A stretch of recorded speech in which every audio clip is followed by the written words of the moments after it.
Vision news కి స్వాగతం। MLC ఎన్నికల్లో కాంగ్రెస్ గెలిపే ఖాయం కావాలని మానకొండూరు ఎమ్మెల్యే డాక్టర్ కవంపల్లి సత్యనారాయణ అన్నారు। శుక్రవారం రోజున కరీంనగర్ జిల్లా శంకరపట్నం మండల కాంగ్రెస్ పార్టీ అధ్యక్షులు గోపగోని బసవయ్య గౌడ ఆధ్వర్యంలోని కేశవపట్నం గ్రామ శివార్లోని ఓ వేడుక మందిరంలో కార్యకర్తల సమావేశానికి ముఖ్య అతిథిగా హాజరయ్యారు।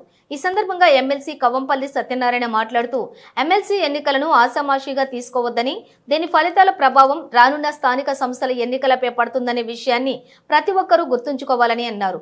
అందుకే కాంగ్రెస్ అభ్యర్థి నరేందర్ రెడ్డి గెలుపు కోసం పార్టీ నాయకులు కార్యకర్తలు కలిసికట్టుగా పనిచేయాలని కోరారు। సోషల్ మీడియాలో వచ్చే తప్పుడు ప్రచారాలు నమ్మవద్దని పేర్కొన్నారు। ఈ సమావేశంలోని Karimnagar parliament incharge Velichala Rajendra Rao, TPCC సభ్యులు బత్తిని శ్రీనివాస్ గౌడ్, మండల ముఖ్య నాయకులు కార్యకర్తలు పట్టభద్రులు పాల్గొన్నారు।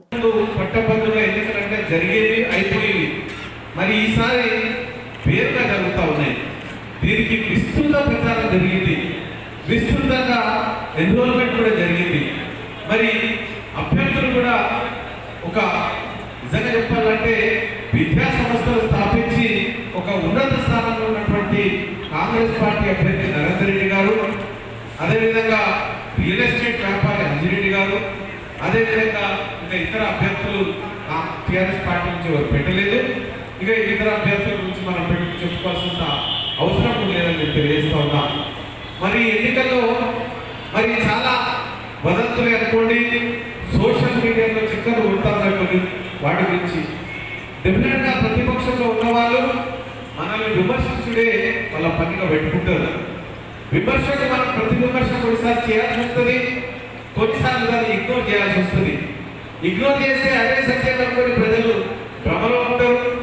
మరి ప్రతి దాడి చేయకపోతే మనం వీక్ అయిపోతాం। మరి ఈరోజు నేను అంజిరెడ్డి గారు ఎవరికైనా ఇక్కడ ఎప్పుడన్నా ఈ జిల్లాలో కానీ ఆయన ఉన్న జిల్లాలో కానీ ఎవరికైనా ఒక ఉద్యోగం ఇచ్చినాడా, లేకపోతే ఒక విద్యార్థిని దత్తత తీసుకొని ఎవరికైనా చదివించినారా?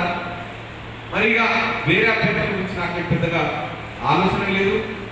మరి ఇటువంటి ఆయన మరి మన అభ్యర్థి ఒక ట్యూషన్లు చెప్పుకునే ఒక మధ్యతరగతి నుండి వచ్చినటువంటి మన నరేందర్ రెడ్డి గారు ట్యూషన్లు చెప్పి ఒక మంచి రాష్ట్రంలో పేరెన్నికగల సంస్థగా ఆల్కో సంస్థను తీర్చిదిద్ది నారాయణ చైతన్యాలకు ధీటుగా ఈ విద్యా సంస్థను పెట్టి చాలా మందికి తెలియదు, ఆయన చాలా మందికి ఉచితంగా విద్యను ప్రసాదించినటువంటి వ్యక్తి, చాలా మందికి అవకాశాలు ఇచ్చినారు। ఉచితంగా మంచి మార్కులతో 10th క్లాస్లో పాస్ అయిన వాళ్ళందరినీ కూడా ఉచితంగా సీట్ ఇచ్చినారు। విద్యాలయాలనే కాదు హాస్టల్లో కూడా ఆయన భోజనం పెట్టి ఉచితంగా విద్య చెప్పించినటువంటి వ్యక్తి మన నరేందర్ రెడ్డి గారు। మరి ఇదే కాకుండా నిరుద్యోగులైనటువంటి పట్టభద్రులకు ఒక 5,000 మందికి ఉద్యోగాలు ఇస్తారు। ఇది సాధ్యమైన విషయం ఎవరితోనైనా 5,000 మంది